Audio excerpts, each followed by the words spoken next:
You've got the packaging, you've got the logistics, you've got the transportation, you've got the grocery stores, and all of a sudden you have 10 companies all involved in this one product that you're trying to sell. Anywhere along that line, if one of those companies has a cyber incident, it's going to impact everybody.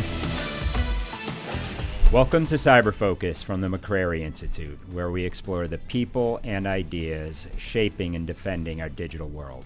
I'm your host, Frank Cilluffo, and this week I have the opportunity to talk about a sector that doesn't get as much love as I believe it deserves in the cyber community, and that's the food and agriculture sector.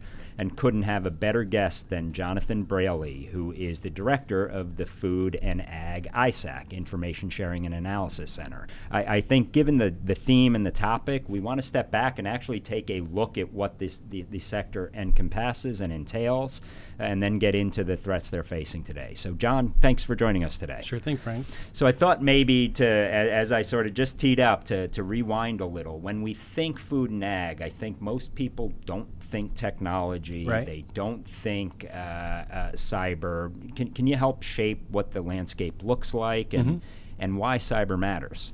Yeah, I think historically, we all have this picture of a farm in our heads with the manual tractors and, people out in the fields, but there's a lot of technology now baked into the food and agriculture sector, mainly to be more efficient, right? We have smart sensors and switches, smart irrigation systems, there's precision agriculture technology where these tractors are driving themselves, and all that's been great. We've become a lot more efficient. The stress as our population grows, we need to meet those demands, and the technology has helped us do that.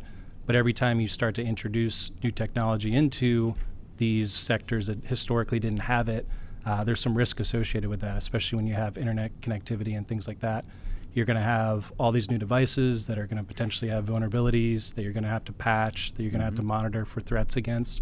So, the food and ag is just like any other sector. We're all integrating this new technology, and it's going to be a challenge for them to kind of adapt to the risks there. And third-party risk, supply chain, it does touch every sector. But when we think about agriculture, I think it has some unique challenges. And I think GPS immediately and assured positioning, nav timing, and the like. But I don't want to lead the witness here. Is that the way we should be thinking about some of these issues? Yeah, I mean, GPS is big, and then operational technology as well. There's a lot of manufacturing. You're singing our song here. And good, industrial please. Control systems. So, it's kind of across the board, and it's the same challenge. The farms themselves are bringing in technology, but also the manufacturing. Again, they were used to air gap them, right? You didn't have any internet connectivity, but now you want to be able to remote in, right? So if there's an issue, you don't have to call someone at 2 a.m. to drive in. You can just get in there and remote in. You want to have logistics. So you might have facilities across the country for inventory and all that. You want to make sure that those are connected. And then for security, kind of a double-edged sword. When you are connecting these facilities to the internet, you can also bring in a lot different technology that's also helping defend yourself. So there's a lot of reasons we're seeing this kind of shift from these air gap facilities to bringing all this technology in. I think it's all beneficial.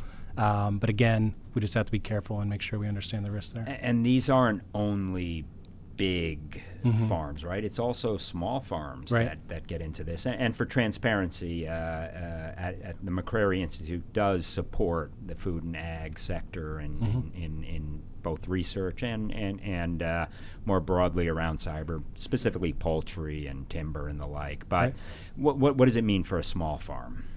Well, the larger farms, they are fairly mature. We work with these groups, and what's always surprising to me is they do have large security staffs. They're proactive. They're working with our ISAC and sharing what they're seeing. But there's a vast supply chain, right? We have all these small partners and suppliers, and they're working closely with these groups as well. So that's their challenge. Is not only are they defending themselves, they have to be interconnected with these small companies that likely don't have security staff. They don't have the resources. They're worried about growing crops, right? They're not thinking about the adversary that's going to come in and hack their new technology that they just brought onto their farm. So. And it's already a very busy job. Right. I mean, you just look at the sector, 5 a.m., they're already doing more than most people do by 10 a.m. So adding this on to a responsibility is a tough issue. And I might note that it's every sector you sort of see the small and medium-sized businesses in particular assume the same risk, right, but obviously don't have the same resources. And how do we square that circle? Any thoughts?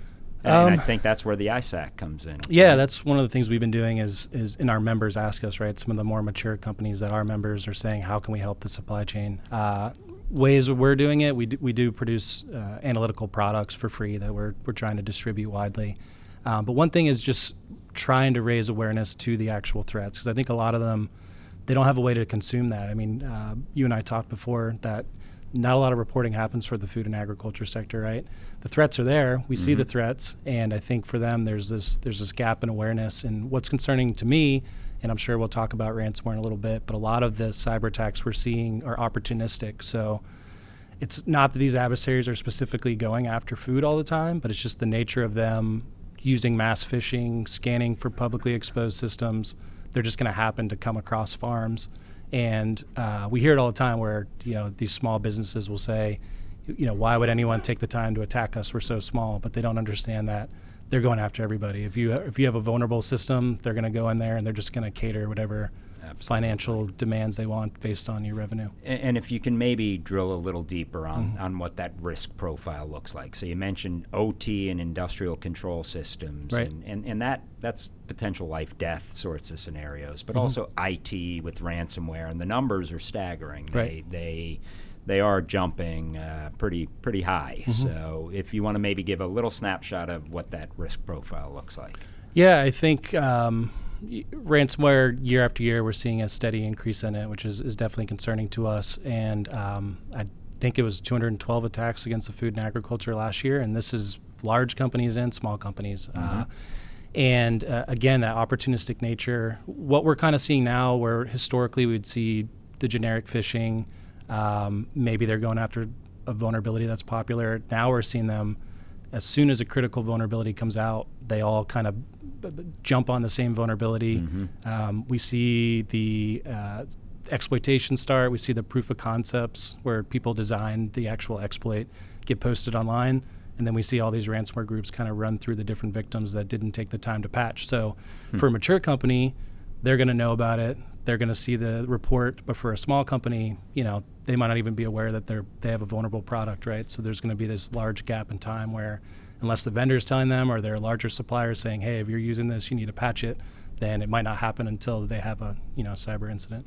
Very well said. And this is not science fiction. Right. Any examples that sort of pop? I go back to, we all paid attention when JBS got hit, but right. I think part of that was because it was riding the wave and in the wake of the big Colonial Pipeline hack. Right. But I think there's some other incidents, whether it's in Ukraine or others, that I think have stark implications. Yeah, I would say, in the U.S. A few years ago, there were several food cooperatives that they were hit with ransomware during peak planting and harvesting season. So what was concerning there is the ransomware groups seemed to have an understanding of the nature of food and ag, and they hit them when it was most impactful.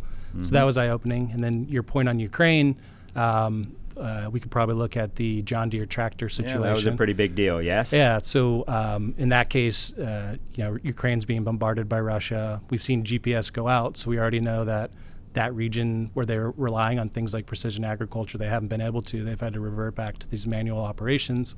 But then we saw Russian adversaries actually try to take control of their tractors, right? So why? Maybe they would use them themselves. Maybe they would use them, for war type of things. But in that case, it was beneficial that John Deere was actually able. They had some kill switches where they could kind of turn those off so they couldn't be used against them. But you can imagine the ramifications if they had all control of these very large tractors and can do what they want with them. I mean, we recently had Peter Singer on, who wrote a book called Ghost Fleet. Right. If you think about it, it really is the potential to turn your own technology into zombies, and that is not science fiction. That has happened. And when you think about Ukraine, I think GPS has become a luxury, right? They basically have to figure out how to operate everything without that capacity and capability. Yep. And I think that has similar implications domestically, does it not? It does. We actually we did an interesting exercise on GPS earlier this year with some universities in MITRE, and what we kind of found is we're very fortunate we don't see a lot of disruptions to GPS in the U.S. there's instances of spoofing and jamming, but we can all pull our phones out and GPS just kind of works. But what we need to start Can't thinking take it about, for granted, yeah, though. we do. But if we look at these global political conflicts that are happening, we see that GPS is one of the first things that's interrupted. So if we're not prepared for that, not saying we're going to have a global conflict, but we need to prepare if we ever had an incident with a foreign adversary, that's one of the first technologies that might go. And if we're relying on our precision agriculture without a backup plan when that goes down, it's not going to be a good situation for us. And when I think of agriculture, trust, confidence is integral in all cyber communities. Right. But the potential for even disinformation around food and ag can have massive implications and a run on confidence. Is that true? Yeah, some of the nation state groups and hacktivists, they're trying to fear, uncertainty, and doubt is their goal, right? So we've seen them go after the water sector, telecommunications.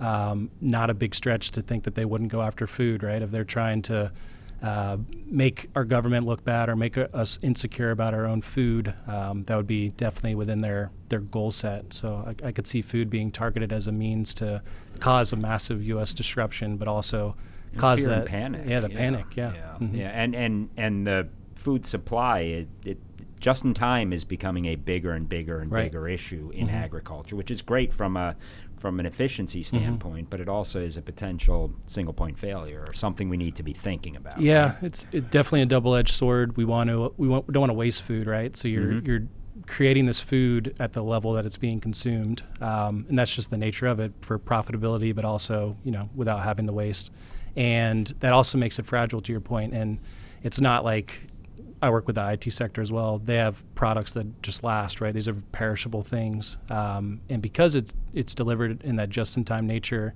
even a minimal disruption, could cause you not to find your food on the shelf or cause a partner you work with. They have a disruption, you might have to jump to a different partner. Or even an ingredient. Right, even an ingredient that's commonly there is a big issue.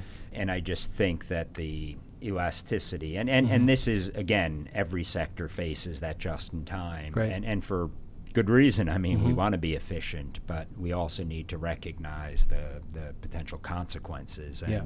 And do y'all do tabletops for entities, or how do you get a small farm to think about some of this? Yeah, for us, it's been awareness, producing the public reports we do, the cybersecurity guide, intelligence. Right. We're pretty active on social media, but again, I think we're always going to have that challenge. Is they're not always aware, or they're not plugging into that. So that's where we do, even though we're made up of private entities within the ISAC, we do have relationships with the USDAs and the CISAs, and we're hoping that groups like that and the universities that we work with can help get the word out, because the universities are usually plugged very well into those local farms, especially land grants. Yeah, and right. I'm biased here because Auburn is a land grant. Yep. But in some ways, building off of that infrastructure and integrating cyber, they already know the role that a land grant university and their local offices play. So. Yep. Speaking about the feds, USDA is designated the sector risk management agency for cyber. I don't want to put words in your mouth, but when we were at Solarium, we were less than pleased with the resources. Are we starting to see some transition there? Right now it's a little challenging. There's a lot going on with the government, but no, I think early on it was a little surprising maybe that USDA was handed that torch. The folks we work with, CISA or some of the other, right. But to that same point, I think USDA is already very plugged into the food and agriculture sector, so it made sense. I think there was already relationships built, and I think there's a trust with the food and agriculture companies that they could work with USDA in that regard. At the same time, we've always struggled to find the information that we need. We're not seeing food-specific things coming out of the government. There's been a couple. We do get some things, but we're not seeing constant updates on, hey, here's what food and agriculture companies are seeing. We're not getting those reports that say send this to your members and let them know and be aware of this. We wish we would see a little bit more of that. And who comprises the food and ag? This may be a very simple question, but it's everything from Coca-Cola down to John Deere or Pepsi or anyone else. What is? It's such a broad supply chain. So huge. you have these farms. Some are producing produce, some are producing meats. You have the beverage companies, but then You have the transportation companies, you have the tractor equipment, you got the industrial control system manufacturers, and it just kind of goes on and on. Maybe the question's who's not part of right. this sector. And I think that supply chain and the number of hands that touch the product to the point of your just-in-time delivery is something to talk about as well. So for a small farm, they might be able to grow their produce, go to their local farmer's market and sell it, right? But more than likely, they're working with a distributor that's getting that into some retail capacity. So there's probably 3 companies there. And then if you look at a processed food, you might have multiple companies that are producing products that become one. You've got the packaging, you've got the logistics, you've got the transportation, you've got the grocery stores, and all of a sudden you have 10 companies all involved in this one product that you're trying to sell. And anywhere along that line, if one of those companies has a cyber incident, it's going to impact everybody. Which is incredibly complex, and again, the psychological impact that plays into that. But I'd be curious, sort of from an OT perspective, what would a disruption in like a processing plant look like? I mean, what keeps some of these folks up at night? Yeah, you can. There's a kinetic kind of manner that you talked about earlier. If you had some sort of machinery that has a threshold of safety, if you could somehow get into the controls and move it beyond that, you could imagine workers cleaning it when it's supposed to be off. What if somebody hacked in and turned that on? Temperature, it's a public safety set of issues. If you could mess with temperatures, you could have unsafe food going out. You could have food that's spoiled. If we look at pharmaceutical and maybe fertilizer industries, there might be pressures and temperatures and things. So there's lots of instances where you could mess with those thresholds in industrial control systems. So it's almost up to the creativity of the attacker to an extent, right? And have we seen anything overseas that you think requires greater emphasis and focus here? Because I think there is this belief, that's happening somewhere else, but once a technique, a tactic, a method, a source is exploited, that could easily be used as an attack vector here, right? Yeah, we saw when Israel-Palestine kind of kicked off, there was some Iranian hacktivists that actually found a vulnerability in a programmable logic controller in industrial control systems, and they mainly went after the water sector, but a lot of food companies, beverage companies had the same sort of PLC in their own environments, and they were actually impacted as well.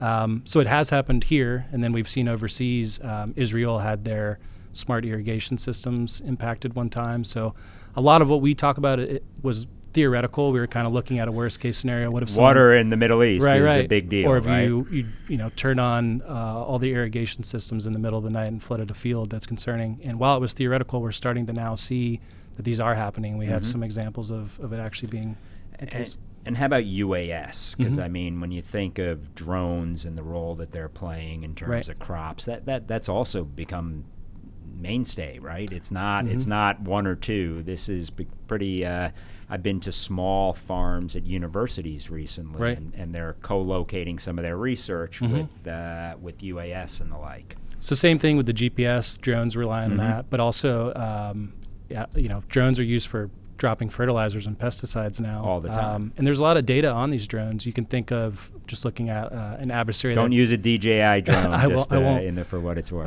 But the drones flying over the field, you might have experimental fields and things. So there's a lot of data on the drones, not just shutting them down. There's also valuable data. If somebody wanted to map out the certain pesticides you're using, they could use flight data and the weight of the drone and things like that, or see where certain fields might have different activity. So we're in competition with other countries as well. So some of the competitive data, where we have farms, things like that, is also something that we're concerned about. It's not always this disruption type event for food and ag. There's also a lot of valuable intellectual property. I'm really glad you brought that up. Let's unpack that a little more. Sure. Sort of, you got the data side and intellectual property theft and lots of R&D investment in agriculture, and then you've got the more destructive OT side. But what sort of IP theft are we concerned about here? So I'll just pick on China. So they're interested they're in being easy to pick on in the cyber world. They're interested in being more self-sufficient with food. They import a ton of food, not just from us, from a whole bunch of different countries. So we have a lot of intellectual property where some of the genetic work, it can take 10 years for a discovery in a lab to become a product on a shelf. So for them, anywhere they can jump in our timeline and start stealing some of that data that we've used. One, they're not going to have to buy it from us, but two, they've shortcutted their own resources. And to your point, you think about the technical staff you need, the laboratories, all that stuff is just incredibly expensive. So that's very valuable. Competing products. So for some foreign nations, they're selling the same crops that we are, right? So if they could get a heads up into a company's data and see like, hey, they're dealing with a drought, they're going to have down numbers this year, they could go after their, undercut them on the market with who they typically sell to, things like that. So a lot of intellectual property, precision agriculture. There's AI technologies now in food. That's glad you brought that up too. I'm not going to let you escape. You can't escape with a little discussion around AI. What does AI look like in the agriculture sector? Lots of different ways it's used. One would be, just for precision agriculture, if you're able to use AI to make the best use of your land, to monitor soil conditions, things like that. There's a lot of different software out there now where you can rely on this very smart technology to just improve what we're currently doing. And are these custom softwares or are they widely available? Would we have a solar wind sort of concern potentially? It's a good question. I think some of it's proprietary. In some cases, they are developing AI technology to sell, and that gets sold to other countries as well. It's not just U.S. countries. But yeah, it's kind of across the board, and I think even universities, have done a lot of work in that space to see how they can improve. And how about automation? That I would imagine in terms of advanced manufacturing, you normally you don't think of agriculture, but they do come into play here, right? A lot of this is automated already. The tractor drives itself, and using GPS and other technologies, they can pinpoint the seed to the exact spot, right? And you can run all day long. You don't have to just have the workers normal 8-hour shifts or however many shifts they work. You can just keep the tractors going. Same with harvesting. There's a whole bunch of different equipment that doesn't have a physical person driving it. It can just run on the field by itself. So you sort of teed up earlier that jamming GPS or spoofing GPS is sort of a prelude to potentially greater conflict. We have no shortage of geopolitical hotspots right now. If one were to pop or escalate, how do you see cyber coming in? And what does it mean to the agriculture sector? So let's not jump to Taiwan right away. We've had that discussion in many different ways, but there will be a bullseye potentially on all of our critical infrastructure, and ag is one of those, right? So what do you think we could see there? Well, I think if we look at China, I know we didn't want to do China, Taiwan, but the Volt typhoon, Salt typhoon. We've seen them get into the water sector, energy sector. We see them putting this just-in-case malware in our critical sectors, and they haven't used it, but we know that the goal was if we ever had a conflict, they'd be able to kind of turn that on and take advantage. And no stretch of imagination that we wouldn't see that in food too. To me, it seems like that would be an easy, don't say an easy target, but that's an impactful target for an adversary if they could try to do that. And then we've got Israel, Palestine, we've got Russia, Ukraine, India, Pakistan, even now, right? As we kind of pseudo get involved in these different conflicts, we see some of these hacktivist groups turning attention to U.S. critical infrastructure.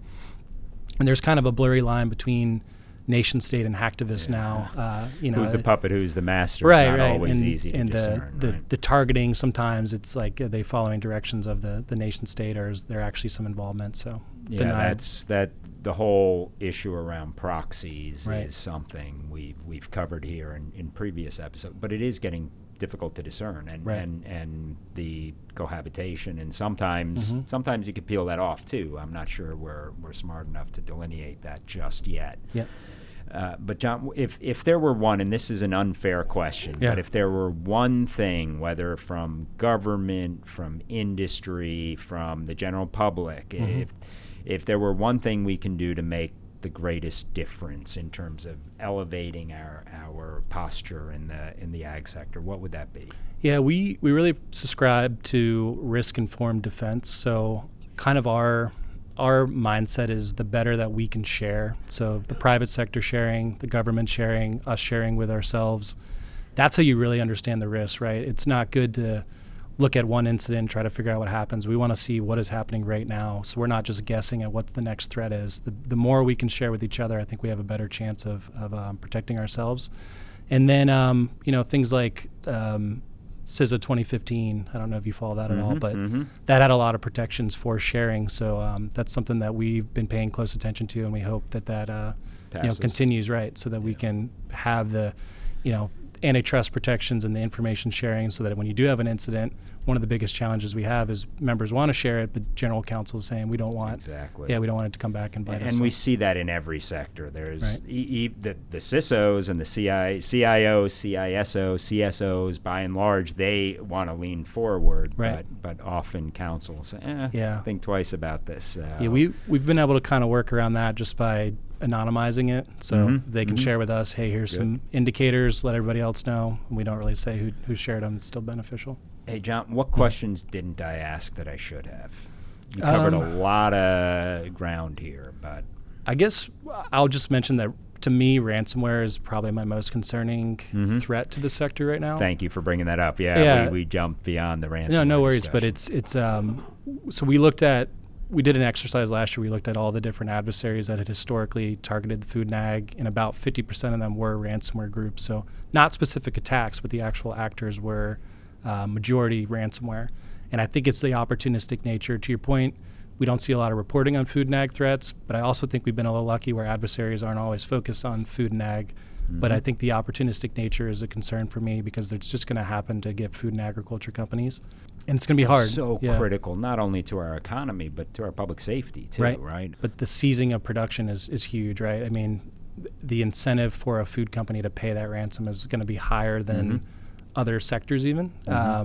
And at some point, they're going to realize that, and they're going to heavily target food. We see healthcare get hit quite a bit just because they know that the hospital is going to pay to And recent trends, unfortunately, show it's not a one-time ordeal, right? You get hit once, you pay, you're often getting hit again.